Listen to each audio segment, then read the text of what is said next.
Sigüenza, the librarian of the Escorial, who wrote on this painting and the king's love for Hieronymus Bosch, called this painting, because of this detail, the Madonna painting.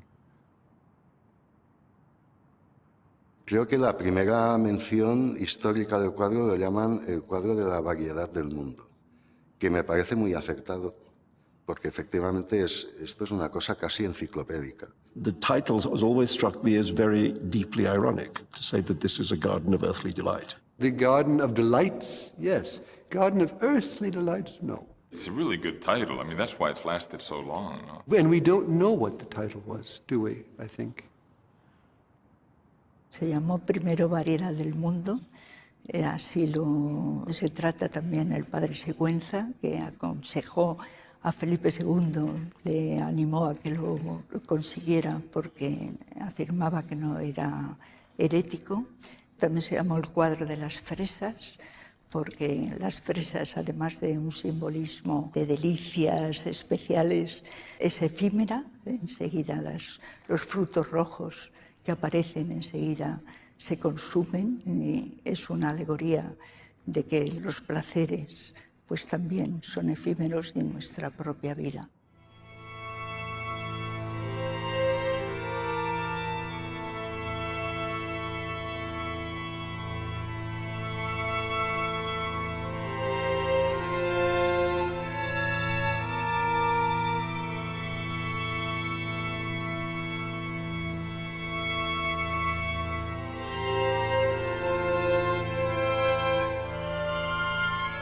Those two ideas of the garden, that it's a place of peace and meditation and reflection, or it's a place of extreme violence and surrealism and death and bizarre metamorphosis and so on and so on. I mean, that is in his mind. Well, I put it in his mind because that's my idea of Bosch. That I just think this is a painting like nothing else in the history of art.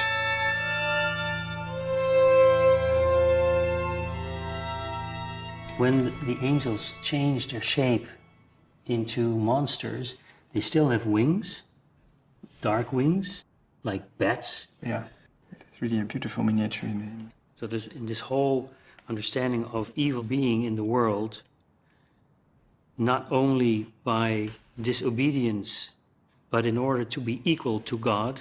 As a consequence, the bad angels, the wicked angels, the disobedient angels are being driven out of heaven. So they lose the likeness in which they were created by God.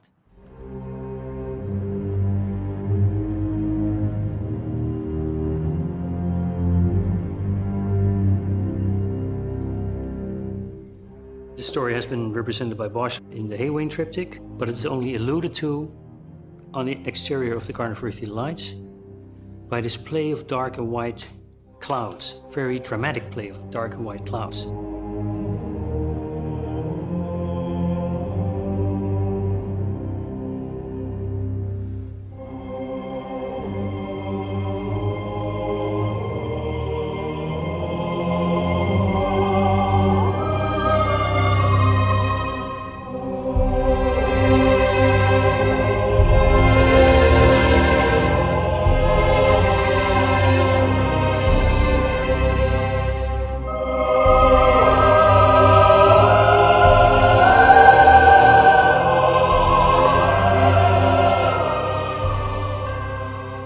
God spoke, and it was created, and it stood fast, and it stood.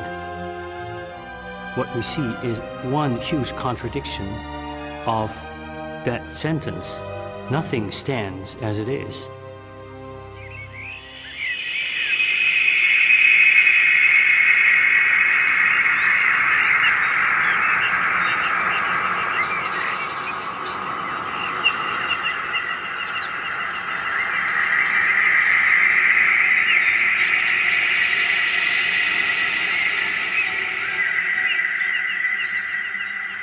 We know that using a fake owl, birds would come fascinated by the owl, and they would be stuck on the branches, and then you could take the birds from the tree. So this phenomenon, which actually exists in reality, in nature, was seen as a metaphor for the devil, who is able to tempt and attract birds, which at the time were clearly associated with human souls.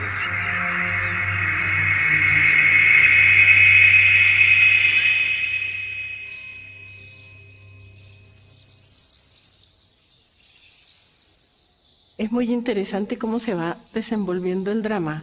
Estas figuritas negras que salen del agua, estos monstruitos, que ya te empiezan a indicar que el germen del mal está desde el propio paraíso y sale del elemento purificador y dador de vida, el que es el agua. Parece la evolución de las especies. Se podría hacer una lectura darwinista del cuadro. Pasa del mineral, ¿verdad?, de la joya, del mundo casi inorgánico, a esta especie de primeros batracios y sapos y salamandras, y empieza aquí a tener 3 cabezas, y ya empieza a tener caparazón, huesos externos, y bueno, es una metamorfosis.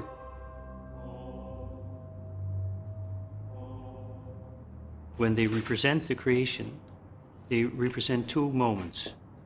One, the creation of Eve from the rib of Adam in the Garden of Eden. And the second moment is when God, the Creator, brings Eve to Adam. Bringing together is understood as what was called the institution of marriage. Bosch has changed something. It is not the marriage that he is depicting, but nor is it the creation of Eve from the rib of Adam. The Bible says that God put Adam to sleep. And in this dream, he foresaw the redemption of mankind on the cross, where Christ, who is called the new Adam, the new man, redeems the sins of the old Adam.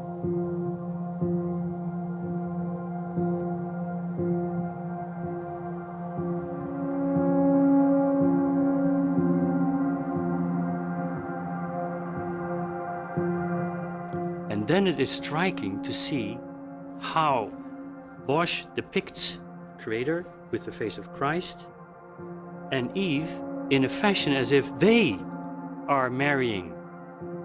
Who is the new Eve? That is the church. If this interpretation is correct, Adam is actually dreaming. Adam is having a vision. Adam has a dream vision.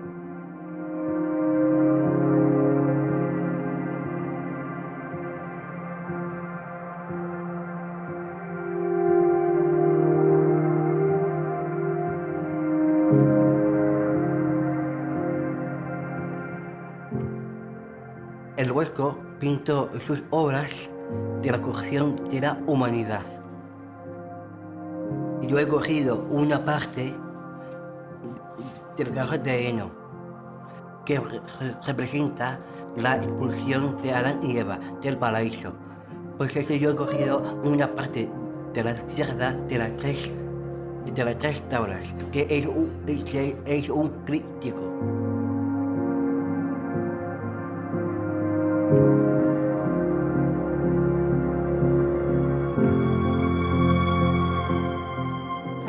Se les da permiso de tener sexo y de reproducirse. O sea que no es propiamente la relación sexual la pecaminosa, es el deseo, representado en las frutas que hay ahí en el cuadro.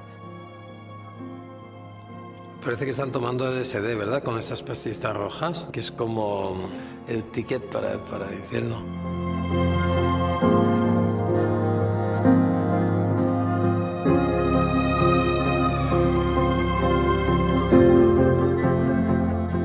So God sends them out after the fall into the world to procreate and to govern the world. Well, actually, in the central panel, even you start to see that the world is governing man, not man is governing the world.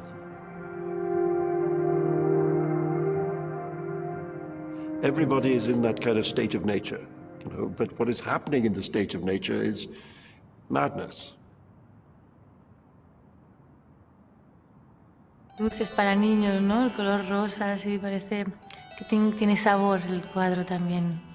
This invites you to come in and enjoy and to participate. That's for certain, yeah. Es como si hubieran soltado feromonas en un hormiguero.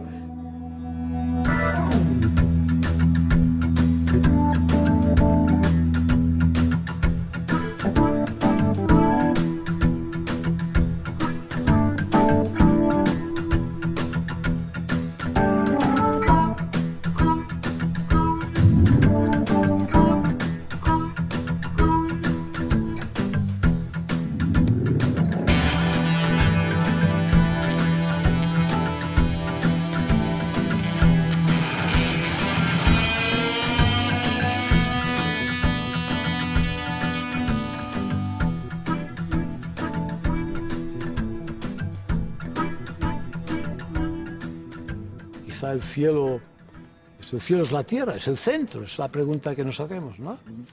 Para un espectador profano, el cielo está en el centro, ¿no? No es el paraíso creado por Dios, pero sí tiene que ver también con esa imagen de un sitio donde uno no tiene que trabajar, donde se puede realizar el sexo de cualquier manera, se están bañando, están gozando, pero al mismo tiempo hay una constante impresión de peligro, de duelo, de dolor. They don't seem to be having a particularly great time. No. And yes, there is a lot of eroticism, but it's very cold eroticism somehow. It's not a Acted sexy out. picture. No, it's no. sort of acted and somewhat forced in some cases. Esencialmente, el mayor pecado terrible todavía era la lujuria. La lujuria como el pecado más terrible, el que lo promovía todo, exactamente como sucede aquí. Aquí la lujuria es un elemento importante, parece que es el centro esencial. I think one of my favorite parts of this painting is the two figures who are making love inside a mussel shell. And, you know, you just think, what is going on there? Why are they doing that? But it's one of those images that remains with you, and you always think about this as this totally surreal, insane... One striking thing is this arm. This arm is reaching out for a fish that, according to many art historians, is a symbol of lust, actually of the male sexual organ. The position of the hand and the two balls tell you something about what is going on inside this cup. Se están divirtiendo. No parecen estarle haciendo daño a nadie. De pronto se conocen, comparten la fruta, juguetean, bueno, aquellos se besan. I'm fascinated by the degree of realism at certain points. I mean, if you look at the two Africans, for instance, he's quite clearly seen Africans, probably in Antwerp or in the Netherlands, there were slaves, there's a slave market. As he has the birds, there are like 8 or 10 birds that you can identify as a biologist. Are these birds good things? Are they scary? I mean, I personally would be quite scared by a giant kingfisher, but it's, you know, no one in the painting seems that bothered by them. It's this sort of strange, upside-down world. On voit bien que les oiseaux, les animaux, le minéral, le végétal, enfin, tout ça fonctionne en bonne intelligence. Et que ça fonctionne différemment que dans l'ordre terrestre, que les papillons sont parfois plus gros que les hommes sont parfois plus petits que les canards.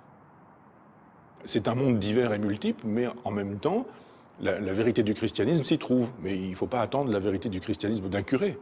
C'est la vérité du christianisme d'un artiste.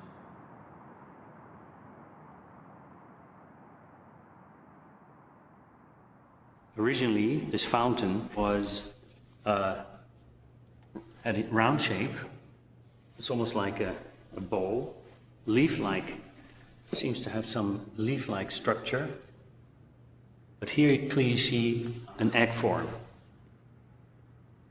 If we look at the triptych in Lisbon, showing the Temptations of St. Anthony, we see a pattern, and we see a frog standing on the pattern, and the frog holds actually an egg on top of his head.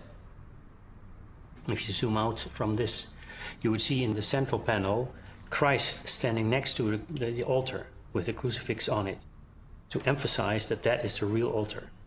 And then in the foreground, you see a mock, a parody of the Eucharist. If eggs come with the association of parody of the host in a triptych, then he runs here the risk that the entire triptych is being seen as a awful parody on the use of altarpieces in Eucharistic context. So for a painter who complies entirely with traditional religious convictions, it would have been extremely problematic, not to use other words, to create a triptych that could be seen as a parody on that very Eucharistic ritual. That is impossible. So we have on the one hand a religiously very traditional painter who on the other hand artistically is a fantastic innovator.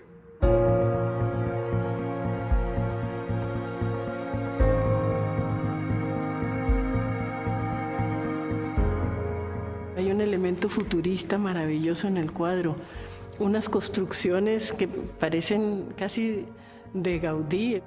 Parecen hechas con restos de cangrejo.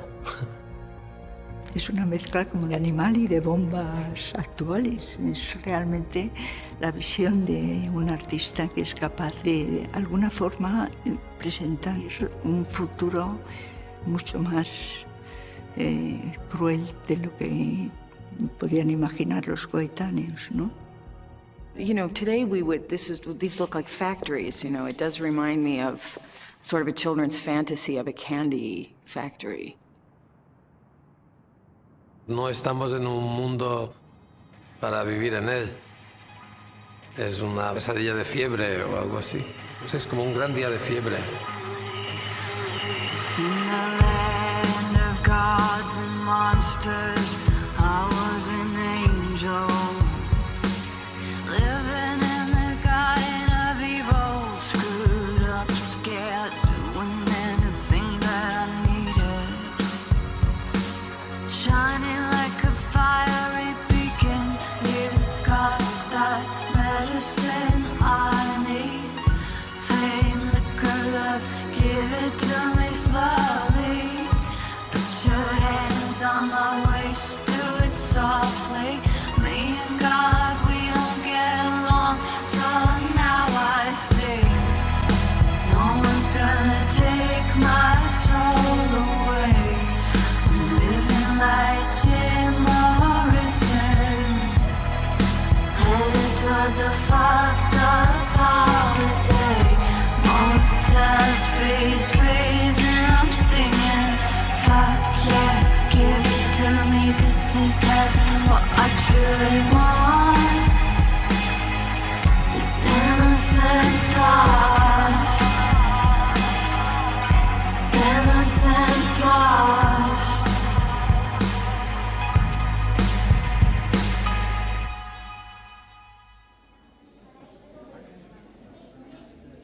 Yo los veía con la fascinación con que miraban y cómo se reían, como la indiferencia que les suscita el paraíso y la fascinación que les suscita el infierno.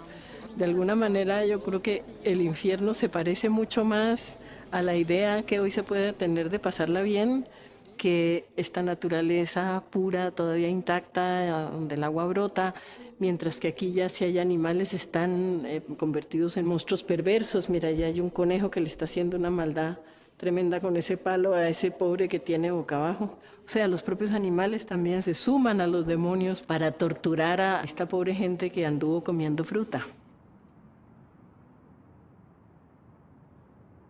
Most of this is chaos and painful and scary and incredibly contemporary. The great thing about this painting is that it doesn't look at all like an old picture. Y claro, ¿cómo se sabe de ahí? Eso es... Por eso Dante hizo el mapa del infierno, para poder salir del infierno.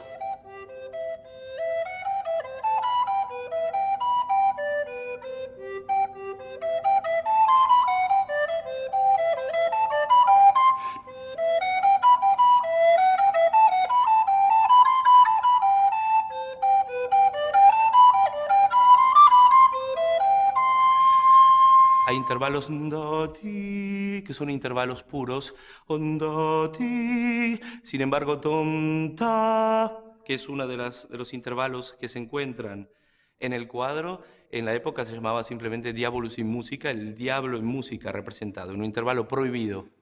Por eso es importante saber que eso seguramente fue planeado con un músico. I could read it.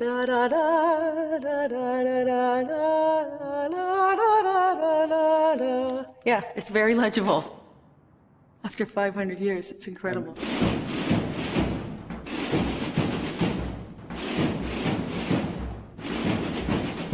Los instrumentos que aparecen en el cuadro son instrumentos que siguen existiendo hoy, es decir, que no están tan lejos ni en la forma ni en el uso, ya que muchos de ellos son populares.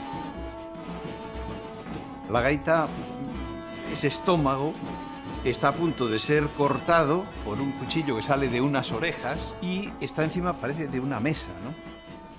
El tipo de gaita es este mismo, es la gaita que tiene un soplete, que tiene un puntero y que tiene un bordón más o menos largo.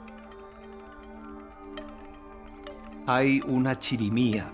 Las chirimías se han dejado de usar, pero quedan todavía las dulzainas y la forma de la dulzaina pues también es clásica.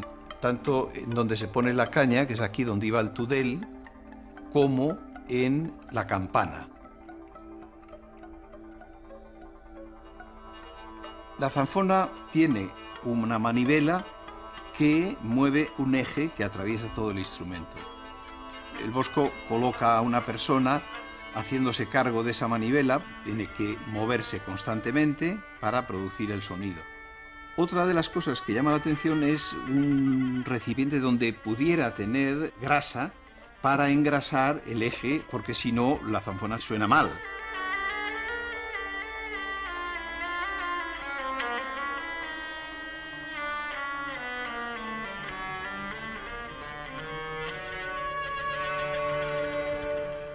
Some of these images, like this huge salamander with enormous belly, is painted in exceptional detail, and then still changed. It was finished. It was finished even.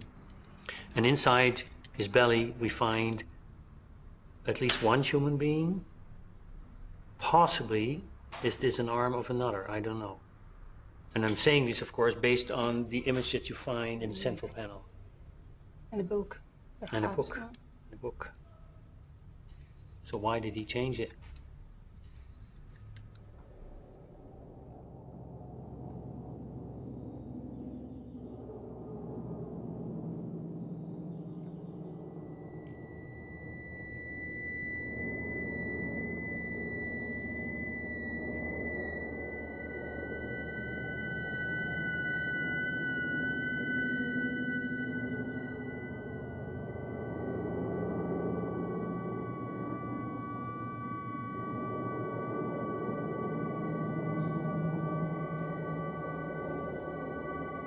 El hecho de limpiar de narración a la obra, pues el fondo se transforma en protagonista. En el momento que quitas la narración queda la arquitectura, queda el escenario.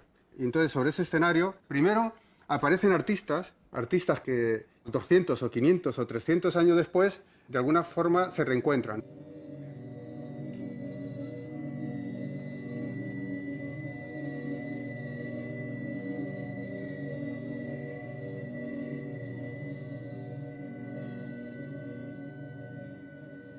The followers of Bosch were inspired not only by the way he drew devils and demons, but they were also inspired by the way how he suggests polymorphic shapes in the landscape. And Salvador Dalí picked out the most obvious example in the Garden of Earthly Delights, this face with the nose and the mouth and a kind of a sleepy eye.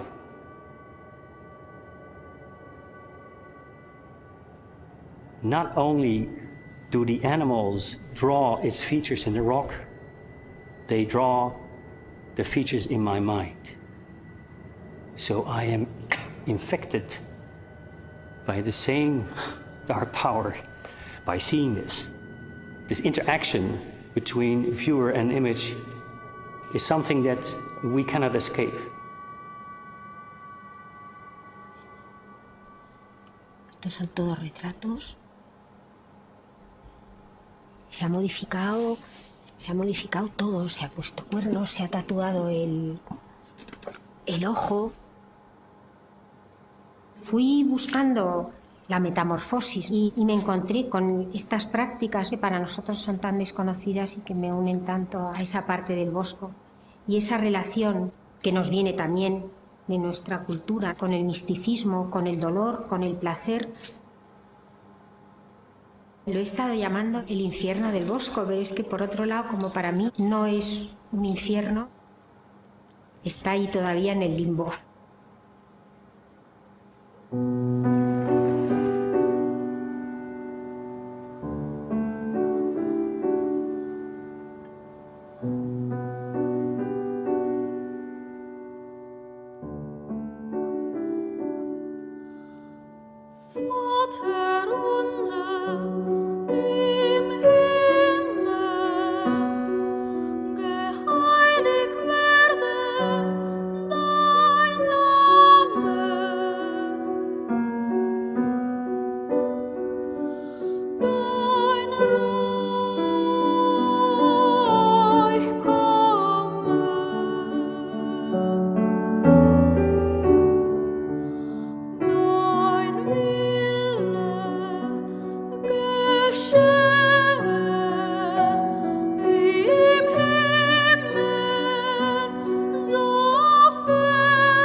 Where's my likeness? Is my image and likeness more like the creator? Or is my image and likeness more like the tree man? They offer two perspectives. They also position me in the triangle of the lines of vision where they meet. You know, you're not allowed to have a favorite figure, but he is my favorite figure. The way he looks with a lot of world weariness, knowing what he has on his back and on his head. La pesadilla alimenta el sueño, el onírico, ¿no? El onírico no es inocente. Es que la vida no es inocente, la creación no es inocente, ¿no? Entonces, hay el pánico, el terror, pero sobre todo lo que está subyacente, lo que no se ve. Se ve mucho, pero hay mucho más que ver que no está puesto.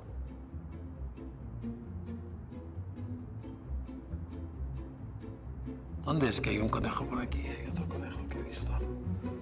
Hay otro conejo. ¿Dónde está? Hay otro conejo. ¿Dónde está? Había otro conejo por ahí. ¿En el paraíso? Así, claro, sí, sí, va, aquí hay ese que es estupendo, sí. Este que parece Totoro, ¿no? Es como Totoro de los dibujos japoneses, ¿verdad? Yo creo que viene de aquí, Totoro. Pero sí, sí. Pero hay la mirada del conejo, que es esta mirada como entre indiferente y maligna, ¿no? El ojo del conejo es muy notable, porque tiene como una especie de brillo en los ojos. Además es un conejo tocando el cuerno y con una herramienta muy parecida a una que uso yo para mi horno de cerámica. That painting has been standing there or hanging there all these years, emanating its force, its soul, or whatever you would call it. People before the French Revolution, after the French Revolution, people before Marxism and after, and people before Auschwitz and after Auschwitz, which means that the painting has all the time remained the same material object consisting of wood and paint, but that the eyes belonged to heads of which the minds had completely changed.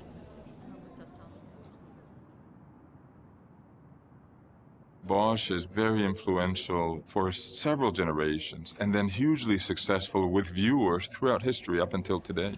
This is a very busy room in this museum. But after about 1570 or so, you don't find any more artists who are painting Bosch-like paintings. Slowly, as new scientific attitudes emerge in the worldview of Bosch is kind of losing ground, I would say. Already in Patinir, you find that the realistic impulse is more present here, and that's why such a great focus on landscape than in Bosch, where it's all fantasy.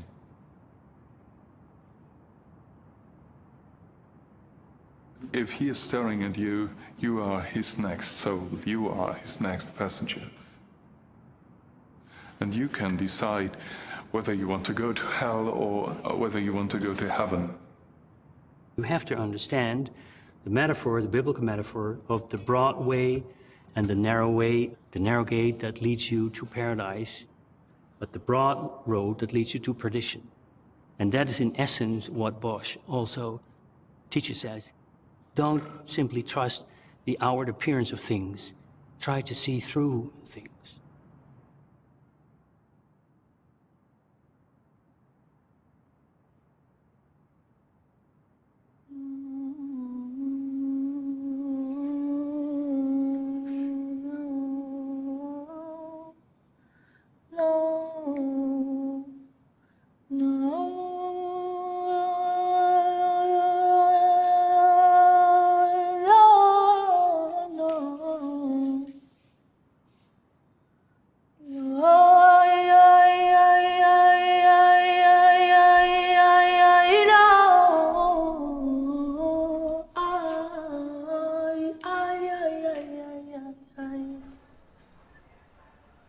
Yo lo hice muy grande, zona por zona, dibujo por dibujo, el paraíso, el jardín de las delicias, el infierno.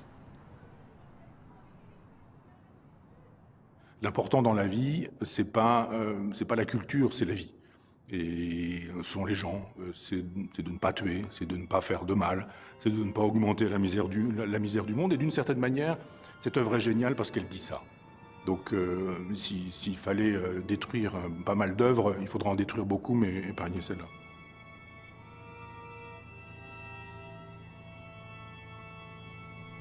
Part of the pleasure is exactly not being able to decipher what's going on necessarily. And I think a lot of it remains very memorable, even though you have no idea what it's about. So you have this urge to complete the story. You know? So yes, one could write I'm sure people have, you could write a novel about this painting, you know, very easily. A novel with 1,000 stories. Y es como si nos quisiera decir que sus obras son como libros. This could be a fantastic opera. Counterpoint. Polyphony. Aquí hay un baile, aquí hay una inmensa danza, yo creo que es enormemente teatral. Aquí están las pasiones, ¿no? De los hombres, los deseos, las fantasías. I look at it very pictorially. I say to myself, why is it so moving? And the answer to me is because it works. Quizás sería el equivalente a algo como la Divina Comedia del Dante o la Comedia Humana de Balzac. It's an encyclopedic painting and it's also extremely poetic. Está hablando de libertad para mí, porque ahí hay un pájaro y lo está dejando libre. Nunca he sido muy de interpretaciones. Y a mí me gusta mucho más la literalidad. Las interpretaciones hay tantas que es como casi me es indiferente. Está engañando, ¿no? Parece una melodía bonita, pero ¡crasca! No, luego entrar y ¡pam! Para aclarar, decir lo que esto quiere decir, hay que inventar palabras.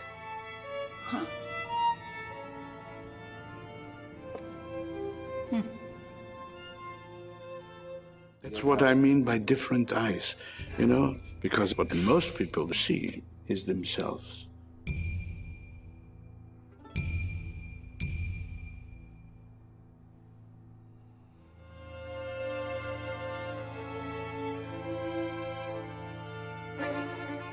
If we realize that the painting is a mirror image of us standing in front of the painting, immediately when we look at the interior, we start dreaming.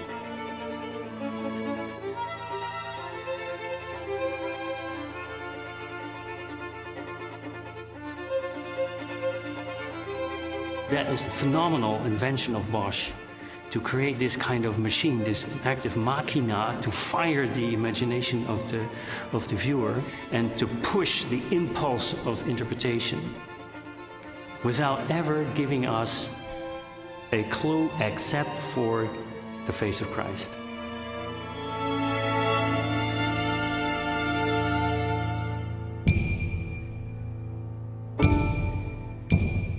He looks at me.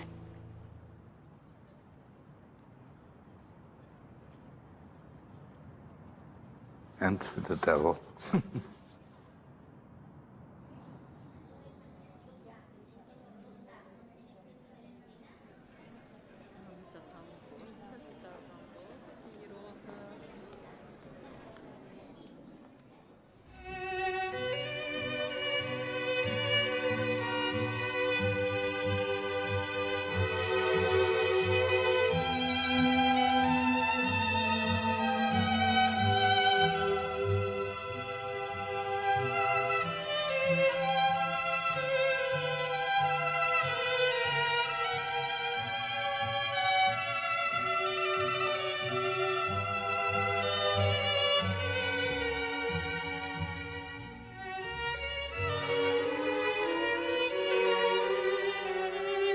The painting wants to involve the viewer, it wants to be understood, but it does not want to be solved entirely.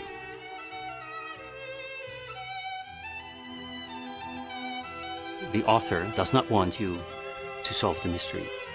He wants you to remain in the mystery.